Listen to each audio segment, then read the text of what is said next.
Chapter 2, Analysis, Design, and Coding. Hello folks, and welcome to Browning's Introduction to Programming with Python. We're on Chapter 2 now for the 5th edition. This lecture will go along with the actual chapter.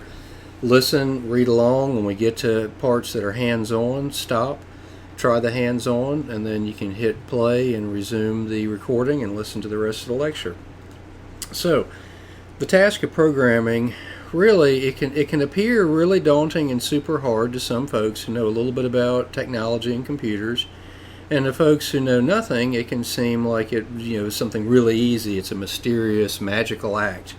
But really, if you think it out and you break the problem down as you would break down any problem, it's not as rigorous as one might think. Key to writing good program code, no matter how small or how big the program is define the problem. Define the problem and really what is required for a proper solution. That's the key, and then really your program can evolve from that. Obviously you need to have some understanding of the language to make that happen as well. But just like a good chess player may know some moves without proper order and timing of the moves, then they're never going to win against someone that has good strategy. Good strategy you could equate to good problem definition. What are you trying to do? So in this chapter, we're going to cover some strategies to create an effective software solution to a problem. Whether you're working alone, as we will be in this chapter, or on a team, the general process would still be the same. This chapter will cover software design process, pseudocoding solutions, graphically flowcharting solutions, and testing and refinements of solutions. So computer programming or programming should be viewed as a methodical process, no matter how big or small the scope of the project.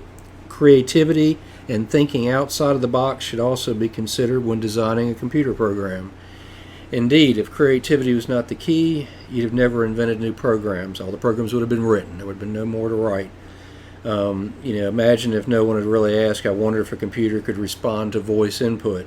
Certainly that works very well today, because you never get a person on the phone, it seems like, without going into an IVR system or interactive voice response that finally guides you to the proper human to talk to eventually. Let's see, before you say, though, press 1, as an IVR system might say, integrated voice response. Let's look at some of the very basic steps involved in writing a computer program. There are 3. Analyze the problem, decide on the best possible solution, implement the solution, write the code, you're going to test it, see how it works, and then you're going to go back and you're going to say, wait a minute, it didn't do exactly what we wanted, let's reanalyze the problem. Oh, we needed to do this too. So then we decide on what's the best solution to correct it, go back and test again. So it's a cyclical process, really, those 3 things to finally get your program that's ready for prime time, it's ready for production use. Each step, of course, has subparts, but the 3 general steps are a very general outline of the process for writing a program. And again, it's going to be in a cyclical fashion over and over. For larger applications involving more than one person, as we kind of alluded to in the previous chapter, you may have testing versions, an alpha 1.0, alpha 1.1. Once it gets more robust and it's working a little closer like you like it, we might switch to beta versions, beta 1, beta 2, beta 3, etc. All right, and finally, you'll have the final first 1.0 release maybe of your software. All right, could be it's one person again writing the program code. Could be it's a team of people. Hard to say. Depends on how big the application is. If you're curious about how this works, about testing, a lot of software companies will probably won't pay you, but they'll let you get into a beta testing program, and they'll send you pre-releases of the software. And that's a really kind of a cool way to see how this whole thing works. I would definitely recommend you look into that if you want to get into software design, because you can kind of get into the user end of what the programmers are sending out to people. So, step 1, let's look at this. Analysis of the problem. Many novice programmers think that writing a computer program just involves sitting down and doing it, or all it's involved is once an idea comes to mind, is start writing code. That's really not the best way to do it. Really what you want to do is you want to analyze the problem. You want to write down all the key component parts. What are going to be some of the pitfalls, the things you need to consider, How might data be input improperly? All that stuff you kind of want to write out, because that little bit of that design work on the front end will save you a lot of pain and suffering on the back end. All right. So, simple example: end user, let's say, needs a program that is shown in italics on page 14, thereabouts in your book, depending on where you bought it. You need to ask the user for 2 integer or whole numbers, add them, display a message that reads the sum of your 2 numbers is, and then finally display the sum of the 2 numbers. Alright, so we're going to break this down into manageable pieces. We've kind of defined what we needed to do, and we have that written out. Each part of the solution, or what the end user wants, must be simplified into its most basic parts. And then to follow along with the original simple example, you can see the parts as illustrated. Ask the user for an integer, so we know we need 2. We're going to store it in a variable. Ask the user for a second number, because we know we needed 2. We need to store that. Then we need to do a little math. We need to add the 2 numbers together and store the result. And then we need to display to the screen, because it said display a message that says sum of your 2 numbers is, and then append to that the value of the 2 numbers added together. So if you think about it, you've kind of just now defined a little better about what needs to be done, and your program code will be able to be easily derived from that. In fact, what you're actually doing right now is something called pseudocode. Pseudocode is an informal language that stresses the actions and decisions in a program or code segment, but it's not an actual code. But you could literally have pseudocode on the left-hand side, and you could write Python code on the right-hand side, and it would just jump out at you what you have to write. For example, display a message that reads the sum of your 2 numbers is. Well, we would know that would be a print statement in Python with the sum of your 2 numbers is in quotes, a comma, and then the variable that held the 2 numbers added up after that. So pseudocode is one way that you can describe your program code in a human readable way. Very, very handy. Nothing formal. There's some other ways you can do that as well. You can actually do that with flowcharting, which is a graphical way to design your programs. And we'll see in just a bit that there's some special symbols for printing, output, input, and you'll just have what you're doing instead of in pseudocode. You'll have them in graphical symbols to describe the program. There is also, for larger purposes with businesses, and certainly beyond the scope of this text, there is a language called Unified Modeling Language, or UML, which you may have in an advanced computer science course. And there's special UML tools that will let you, again, prototype a program before you actually write it. It shows you the mechanics of how it's going to work, but it's not the actual program code. It's the design first.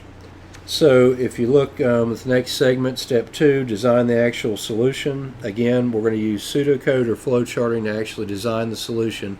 Based on that step 1, we've analyzed the problem, what we need the program specifically to do. Now, order of operations is kind of important, and this is where pseudocode or flowcharting, you want to get this right. If you look at the Up and Off to Work program in the chapter there, Up and Off to Work program, hit the snooze button on the alarm when it goes off. Second alarm, get up, take off bedclothes, turn on shower.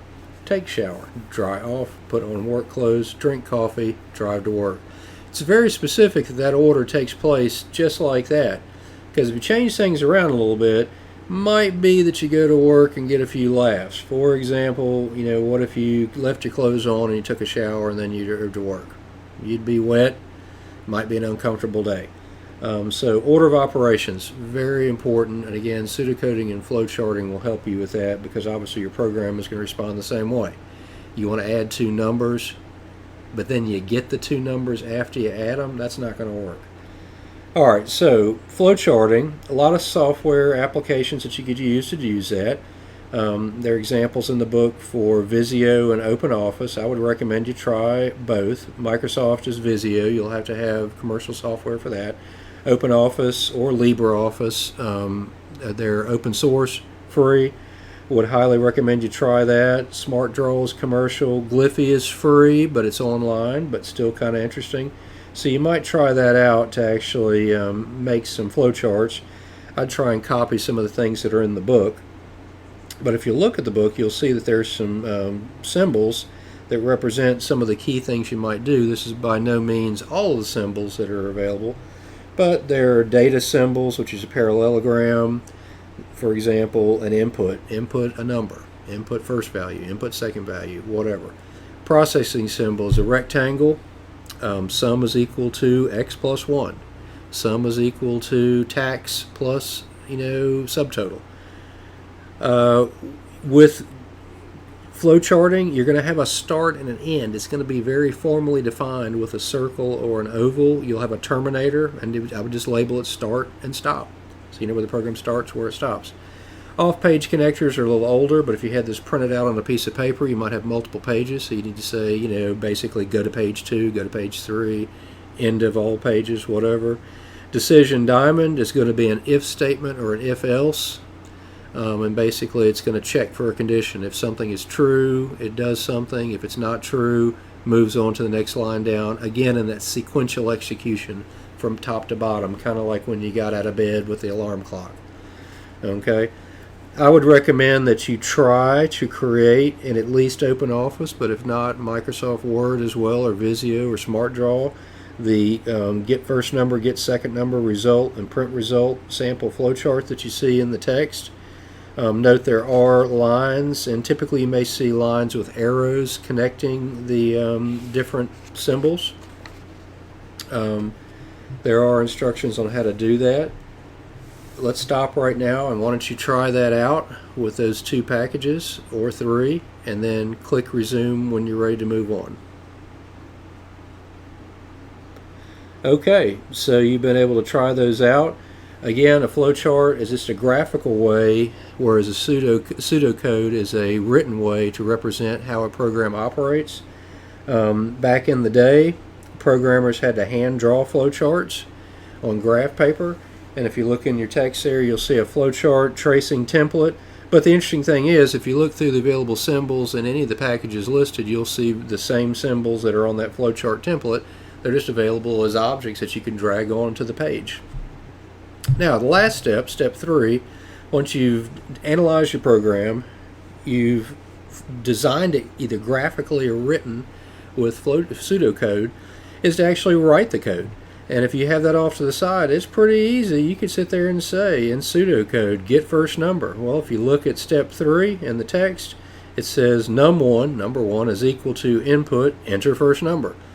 Well, that was what we said we had to do. We had to get 2 numbers, so we're going to need a second one. Num2 equals input, enter second number. Fair enough. You kind of see the logic of how that works down through there. Try that program out, and you should see that what it actually does is ask for 2 numbers. It adds the result of those 2 and stores it in result, prints out the sum of 2 numbers, and then you see a comma and then the variable result. The comma suppresses going to the next line, as you probably surmised from the previous chapter, and so it just keeps it all in one line. You could certainly have 2 print statements if you wanted it on 2 lines. You could say print the sum of the 2 numbers is, and then you could say print space and then result. That would work as well. Might not be as pretty. Hard to say. Let's see here. Other than that, your big thing would be when you're writing some of your programs, take a few minutes on a piece of scrap paper and try and pseudocode a design for them. The more you do it, the better off you'll get. I can remember when I was working on my doctoral degree and coming back from college, 11:30, 12 o'clock at night, I'd have ideas for program chunks of code, and I would literally have a napkin from a fast food joint that I was writing out pseudocode for ideas because I didn't want to forget them by the time I woke up the next morning. A notepad. Keep it by your bed at night. When you wake up in the middle of the night and you come up with a solution to something you've been working on, write down an idea and then go back and hit the sheets and go to bed. When you wake up in the morning, you'll have the idea written down. One of the things that I've noticed after years and years of teaching is that your brain is no different than anyone else's, and when you have a problem and you put the problem down and you go have dinner and you watch TV or play a video game, your brain is still working on that problem in the back burner. You don't really realize it, but it is working on that problem. And sometimes in the middle of the night, boing, the light bulb goes off and you come up with a solution. So keep a notepad and a pen next to your bed. Keep your phone, with a notepad package open. your iPad, your Android tablet, whatever. But you'll be surprised. Your brain with programming is working all the time. It is one of the most creative, fun things that I've ever done and had the privilege to teach people how to do is write computer programs. And I tell you, it just keeps you thinking about it all the time. It keeps you smart, keeps your brain going. Give yourself that opportunity to write down those ideas and try them out. And don't be afraid to fail. Failure is how we learn things. Try something new, see if it breaks the code. Go back, put it the way it was, and then put on the old thinking cap and say, now I wonder why I did that. And that's how we grow and learn. Terms to know, we've talked about those in the chapter. Again, you need to think about this as a cyclical process. It's going to happen over and over. We wouldn't be on the latest version of Windows and Mac OS and Linux if there hadn't been many, many versions before that improved on it. Try the activities at the end of the chapter. Some of them are design oriented. Some of them are design and actual code writing applications. But try them out to reinforce what you learned, and we will look forward to talking with you during Chapter 3. Have a nice day.